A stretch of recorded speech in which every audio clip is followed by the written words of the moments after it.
Welcome to the Red Dirt Road podcast, coming to you live from California.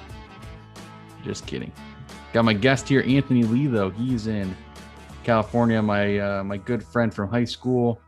And the track team had Kaz on last week, also from the track team, and middle school and high school, and also a distance runner. So there you go, Anthony. What's going on?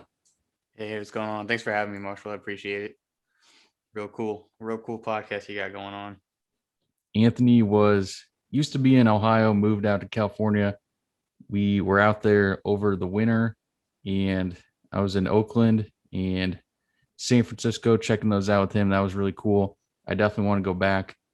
Trying to go to all the capitals. So Sacramento, I want to go to. Just that area overall, very cool.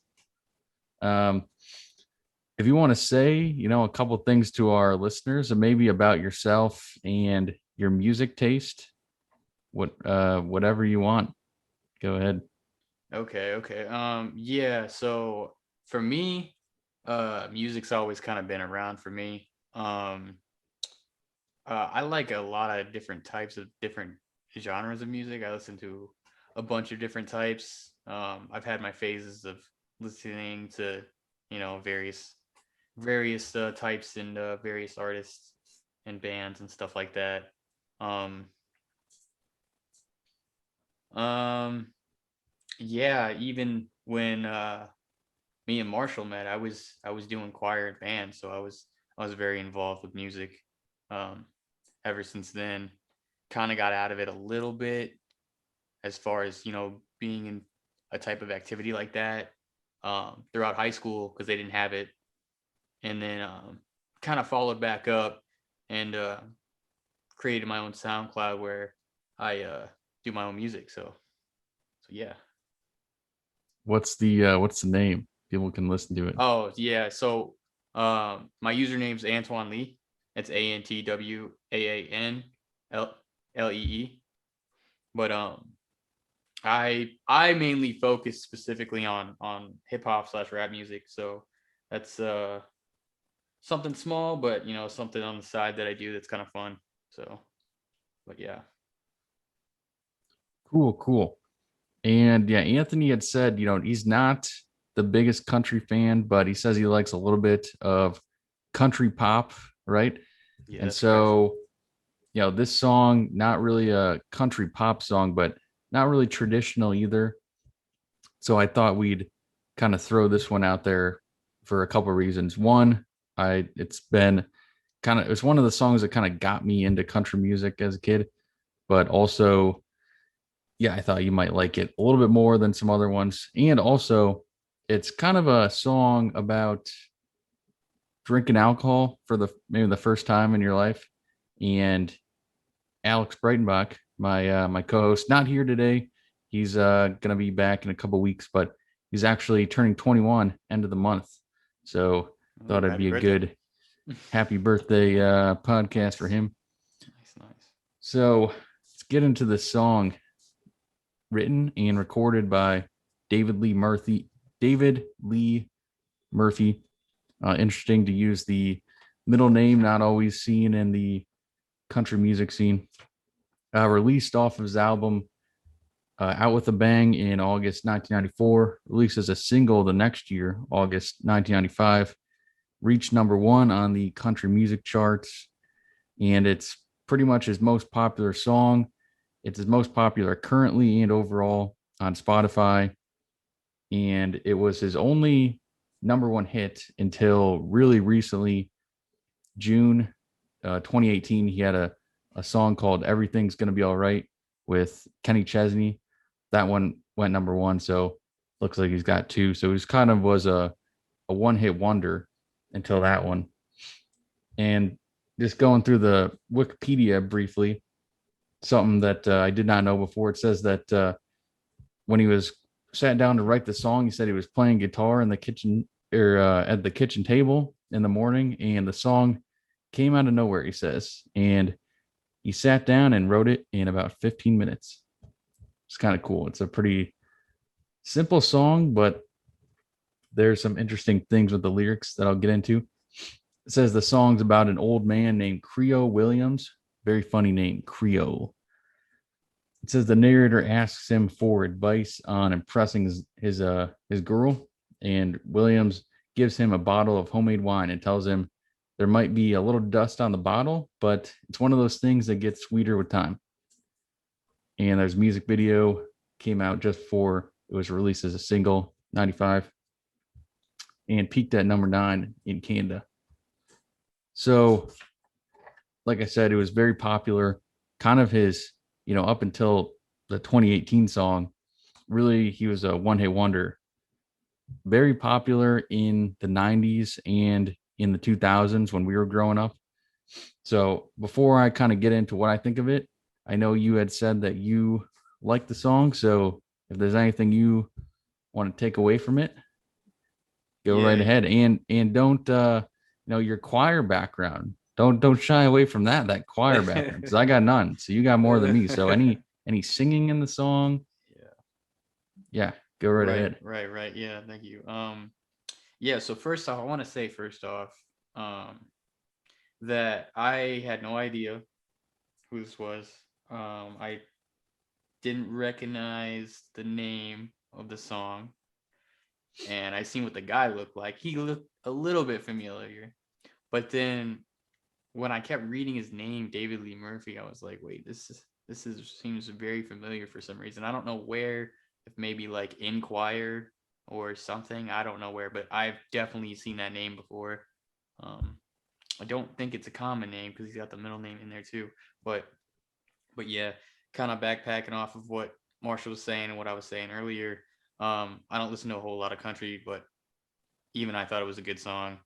Like I was saying earlier as well, I listen to a lot of different types of music and been involved, since I was young.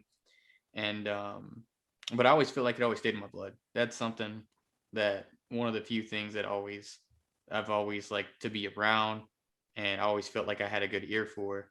Um, so when I heard it for the first time, for some reason it seemed like it was a classic, it was a classical song, even though it was my first time hearing it. And it had like a very catchy tune. And I feel like David Lee Murphy captured like a sense of imagery with his own emotion in the song, which made it like super cool. And for some reason, if I could relate it to like another song, as far as what I've heard before, it kind of seems familiar to Sweet Home Alabama, that catchy, groovy tune, that country like, you know what I mean? So, it's something I feel like, you could drive on a cruise, you cruise in your car to, and that's kind of the vibes I got, I took away from it. Um, I'm not sure if you knew this, Marshall, or not, but when I was looking at it on Spotify, he's actually performing. He's gonna perform this year. Apparently, just north of you at the Faster Horses Festival, specifically at the Michigan International Speedway on July 16th in Brooklyn, Michigan. He's supposed to be performing. It's a rescheduled concert. So I seen that. Usually, if you click on the artist's name on whatever song that's playing in Spotify, it'll take you to like kind of like a biography page, and sometimes it'll show like upcoming concerts. So I seen that and thought that was cool, and I'm like, man, this song came out in the 90s, and he's still performing. That's pretty dope. So I thought that was super cool, and yeah. I did not know he was touring. Um, there's I've been trying to like actually track, because there's so many like concerts coming out. So I wrote down a few country artists, specifically ones that are performing with other people that I like. I'm trying to like write them all down. There's some coming up in Ohio that I'm trying to go to. So I'll have to check on that. Yeah, hopefully he's like coming to Ohio. I might check it out. This is um this is kind of a quintessential, I would say, 90s country song. This sounds a lot like other country songs that you hear in the 90s. It's one of my favorite ones, really. I think as I get a little bit older, probably not one of my favorite country songs overall, but it's very catchy. very fun. Kind of got me one of the songs that got me into the genre. I can always remember this song. I'm surprised that you have never heard it before. I felt like when I was, in middle school or I felt like whenever, this song was on, this is the crowd pleaser. People always singing the song. I feel like this is a song that comes on, even people that don't like country music, if they're in a decent mood, they probably sing it. And I'd say it's kind of like a country song with some rock and some pop elements. I'd consider David Lee Murphy, probably not one of the best overall country artists, but this one, I think he does a real good job with it. I really like how the song starts out. It says, Creo Williams lived down a dirt road. I love that. Love that first line because his name is Creo Williams, which is very funny to me. It's funny. I picture just an old man named Creo Williams living by himself on a dirt road. Made homemade wine like nobody I know. And the song goes on. So basically, he's going over to his house, some old dude's house down a dirt road, and grabs some wine. And he says, let's see, where is it? He says he reaches through the cobwebs as he turns on the light. So that's just so funny. That's a funny, like you said, imagery. He's got some old wine in his basement, and it's so old that he's got cobwebs around even where it's at. So yeah, I've not really listened to a ton of David Lee Murphy. He doesn't really have a ton of plays on Spotify compared to his most popular top two songs, but I have to go back and listen to him. So I don't want to criticize him too much with his other songs because really I haven't listened to a ton of his other stuff. But yeah, that's all I got to say. It's a very fun song. I think it's a song that can get people that aren't into country music, kind of like my girlfriend was not into country music. And then Alan Jackson, another 90s country artist, really big in the 90s. She kind of got him in. He's kind of has a lot of fun country music songs like this. So yeah, that's all I got to say about this. And happy birthday, Alex. I'm not sure. This is recording this a little bit before your birthday, and it'll probably come out just after. So kind of unfortunate too. Well, I guess kind of fortunate that COVID, the bars kind of open up for his 21st. I actually had a friend that one of my friends from Wellington, Mason. He Mason Jackson? Yeah. I He know had of him. actually Yeah. he turned 21 March of 2020. So it was right after kind of the pandemic and the bars closed. So we had kind of had something planned and then that got detoured. So yeah. So that's about it. Red to Row podcast today. Anything else anything else interesting at all you want to add over there? Any cool concerts coming to you? Concerts coming. I heard they are opening concerts, but I have not personally looked into any yet.